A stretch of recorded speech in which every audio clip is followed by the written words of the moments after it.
I would like first to express my sincere gratitude to Ambassador Armando Varricchio for organizing and hosting this event.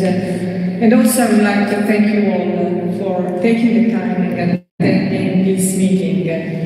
I'm very happy to be here in Berlin, many friends and colleagues, and also because Germany, and mainly because Germany is our strategic ally and friend. Germany is the first partner of Italy, both in terms of investments and trade.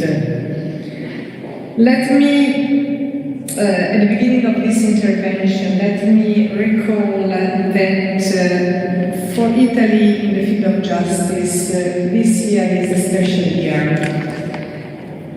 We have just celebrated and remembered the 30th anniversary of the Mafia Massacres, where judges Berlino and Berlino lost their lives. The fight against mafia and any other form of organized crime is an issue everywhere, not only in Italy, including Germany. Years ago, decades ago, the Italian writer Leonardo Sciascia said that the palm tree line, meaning the border of the land where the palm tree can grow, and also the mafia can grow, has moved up throughout Italy and has already passed Rome. I would add it has crossed all the borders, and therefore it calls for a global, international, connected reply. Moreover, mafia, organized crime, has changed its skin over the years. It makes less use of violence and aims at infiltrating into legitimate business. It has economic side. And in this context, the anti-mafia legislation adopted after the attacks of 1992 has become a model for many countries and replicated in the world. Its focus is on national and cross-border cooperation among judicial authorities and on freezing and seizing the financial and economic assets of the criminal organization. We can say that the European prosecutor that started working 1 year ago can be considered part of the legacy of that anti-mafia legislation, and it is an evolution of the intuition of our judges.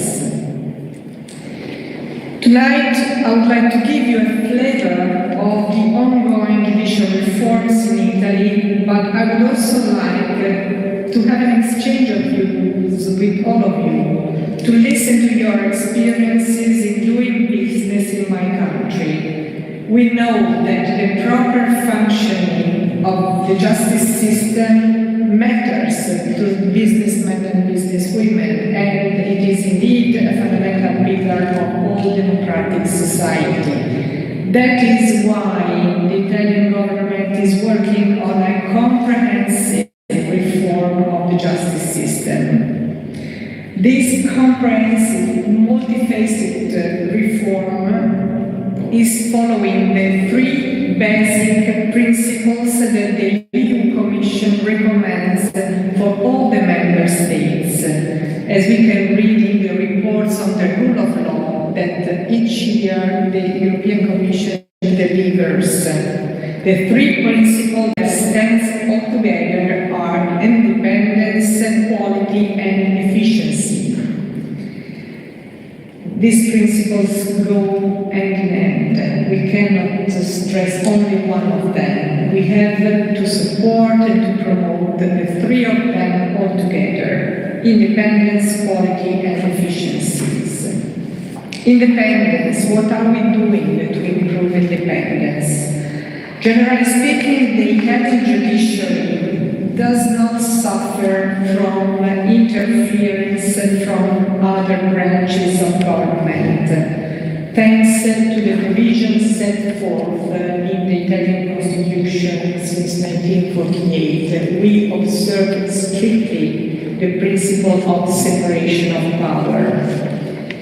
Even the prosecutors, the Attorney General, are fully independent from the executive power and the other political branches.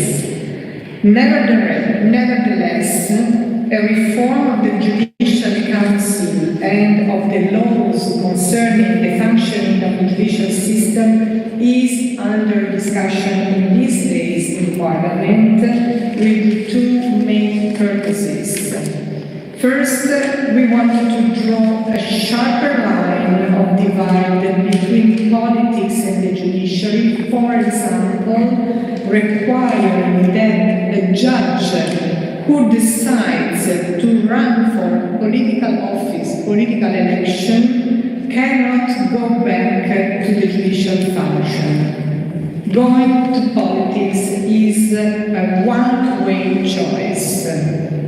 Second, we want to make sure that promotions, assignments of top-level position, and in general the career of judges are based on the merit alone.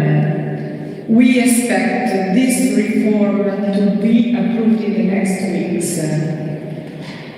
And this insistence on the merit, on the quality, on the professionality of judges brings us to the second basic principle of our reforms: independence, quality.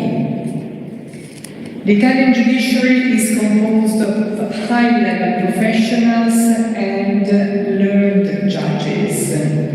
The recruitment is different from Germany, as I learned, but requires still a very difficult exam.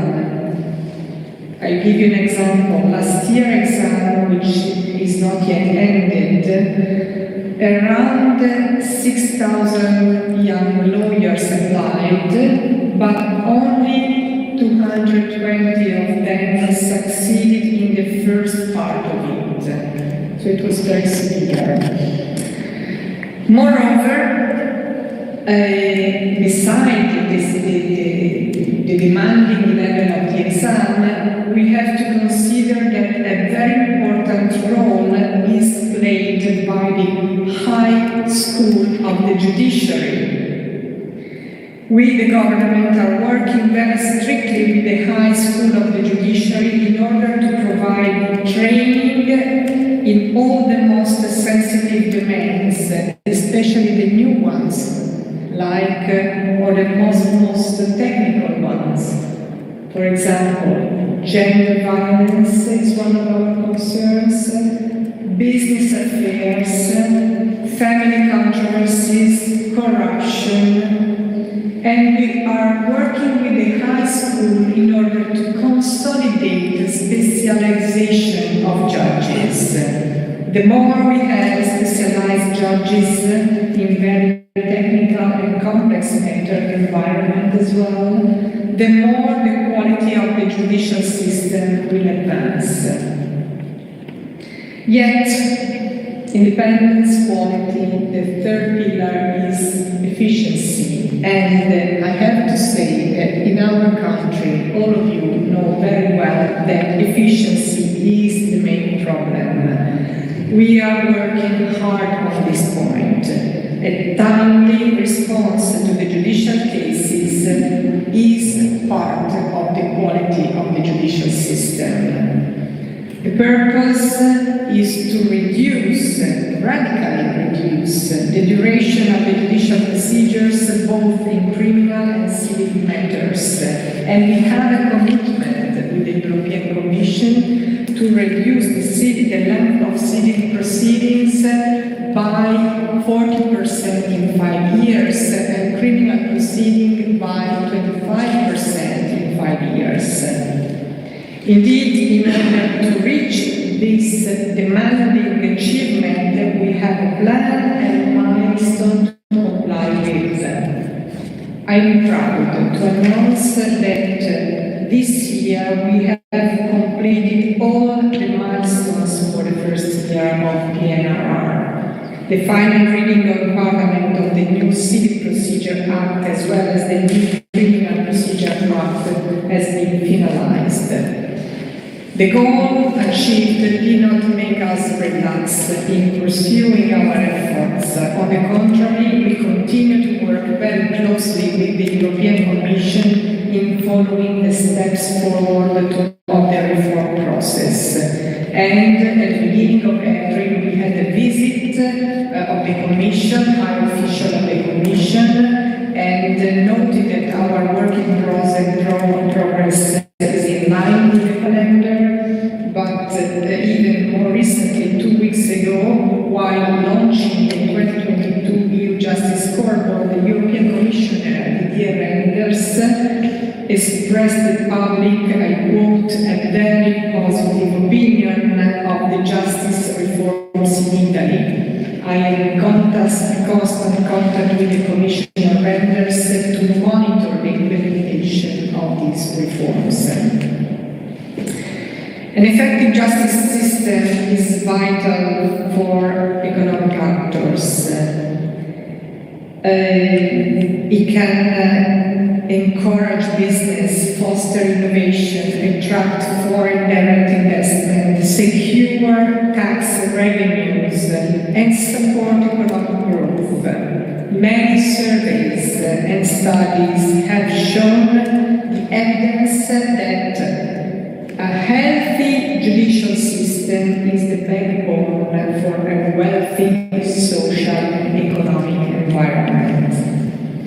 Moreover, and even in the first place, we have to highlight that even before that, the reasonable duration of processes and trials is a fundamental right. And this is the former member of the Constitutional Court who speak. The right to a speedy trial according to our national constitution as well as to the European Convention on Human Rights is a basic fundamental right. And in fact, time is not a secondary factor for the defendant, individual or company, whose reputation is affected by the result of the judicial process. Nor is it for the victims of the crime, whose claim deserves swift reaction within a reasonable time. We are working to render the right to a speedy trial more effective. And we know that with investors systematically and continuously review the rule of law conditions in the country they invest in. We are therefore confident that the effect of our judicial reforms will positively affect investment flows even from Germany to Italy. After all, Prime Minister Mario Draghi a few days ago said, I quote, the government will continue in every effort to make investments faster, to dismantle and destroy the bureaucratic barriers that prevent investment. Unquote. This commitment is not only advocated in speeches, but most important, is supported by facts. The government has decided to invest in the justice system as never before. For the first time in a long period of time, we realized and we are working because reforms cannot be at zero costs. Quite the contrary, we are investing a lot in digitalization of the judicial processes in order to improve efficiency of justice, to reduce useless time, and also to respond to ecological concerns. Second, we are recruiting new magistrates, and we have introduced in all courts of all levels for the assistant to the judges. We have just recruited in February 8,200 young lawyers that will support the 9,000 judges. 9,000 judges, 8,200 clerks. It's a big move forward. And we are also working on the buildings. Restructuring and constructing new judicial office is important to have a proper place in order to have work done quickly and properly. Personnel, equipment, digitalization, buildings, innovative organizational modules, and regulatory efforts, all this in order to achieve the necessary and long-awaited turning point. But let me draw your attention on two major organizational changes. The first is the one that I've already mentioned, the clerks. And in fact, we launched a new module in all our courts, the so-called Office for Trial, which has implied a massive recruitment of young graduates acting as clerks or assistants, and has required every court to elaborate a project for the employment of these clerks with the aim of reducing the backlog and the disposition time. This is important to make the court think about how to use these new forces. It was a move into an unknown land, how to organize a better organization of the work. I think that this will be really a paradigm shift in the work organization of our courts. From the solitary judge working alone at his desk, her desk, to a team of legal experts of different generations working for the court, working for all the system. I always like to be cautious, but in this case, let me say that the administration of justice in Italy has never known such a powerful input of new energy. The second major change concerns, let's say, a culture of data and monitoring. We want to set up, we are already setting up a monitoring system in the Ministry of Justice, an observatory for the duration of judicial procedure in the court.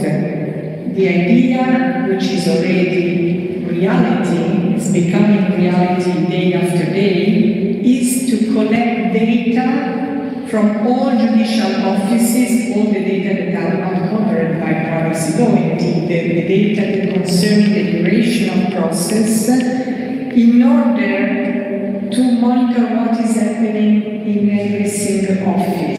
Because we realize that the disposition time is very uneven all over the country. The efficiency of courts is very diverse in different parts of the country. We are making reforms to give the judicial offices in the southern part of Italy the best possible working conditions. Justice can also be a push to overcome the country's economic disparities. Alongside this amount of investment, personnel, organization, digitalization, and so forth and so on, we are undertaking a comprehensive set of reforms. I can only give you the title of these reforms because my time is running very fast, but to give you an idea, we have already approved the insolvency legislation reform to give companies new instruments to prevent bankruptcy after the crisis brought about by the pandemic. Second, the Civil Procedure Act has been approved and we are working on the decrees for implementation, which will be done done by the end of this year. A reform that encourages the use of alternative dispute resolution and simplify the procedure. Third, we have approved the Criminal Procedure Act to correct the procedure from useless heavy burdens, particularly by favoring alternatives to the judgment. We are also reforming the system of punishment. We want a system where there is not only prison but also other sanction and many forms of probation and social work. Fourth, we just presented in Parliament a bill with a new Tax Procedure Act to reduce the backlog, especially in the Supreme Court.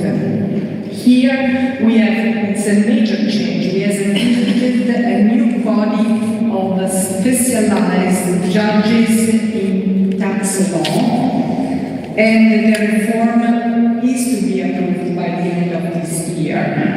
Fifth, we have already approved the reform of honorary magistrate, which amounts to 5,000 people in Italy, in order to ensure appropriate and respectful work conditions for these people.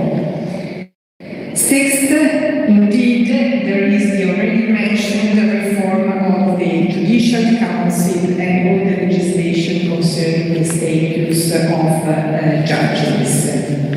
All this legislative work is expected, is bound to be concluded by the end of this year, because we are working alongside the European Commission that is monitoring step by step all this work. Two final words.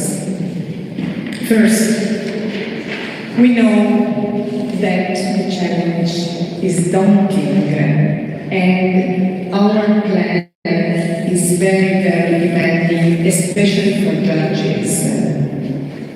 But I have to say that when I visit the different courts in Italy, I meet very motivated people, judges and staff alike. Indeed, every reform, every major change brings about doubts, criticism, resistance, but it also brings about new energy, new perspectives, and I see that judges are at work to foster trust between people and the judiciary. Trust. This is an important word. The judicial system cannot properly work without trust between the society, the people, and the courts. Second and final remark. Here I mention also what has already been said by Ambassador Berlino. We are living in troubled times. Very polarized societies where disagreement easily turns into conflict, and conflict turns into anger, protest, unresolvable dissent, war. Justice can play a major role for a peaceful resolution of conflicts. I deeply believe that both on international and national level, we must work to disseminate a new culture for justice, a new culture for peaceful resolution of conflicts and controversies. In the small scale, as well as in the large scale, a new culture embraces all kinds of controversies between individuals, but also between states. That is why we in Italy, in this moment, are turning our attention very much to the so-called restorative justice. Restorative justice is a practice that is able to mend the detrimental effects of crime in personal and social relations. We all know the experience in South Africa with the Commission on Truth and Reconciliation. But experiences of restorative justice have been already practiced in Italy as well by former terrorists and the families of the victim of terrorism. And believe me, the results are impressive. I will not try to convince you. These are things that can only be witnessed, that cannot be told by other people or explained by other people. But during Italy's chairmanship of the Council of Europe, we have organized in Venice last December a conference of the Minister of Justice in the European countries entirely dedicated to restorative justice. In that context, so many examples and witnesses have really convinced the audience. And finally, we approved the Venice Declaration on Restorative Justice, that is the new basis on which each member state can work on. On a national level, we are introducing in many different sections of our legal system new instruments inspired by the idea of restorative justice, and above all, we are introducing restorative justice in criminal law. In these troubled times, where conflicts are everywhere and war is at our borders, we need to think anew to what is justice, to what kind of justice administration we would like to pursue.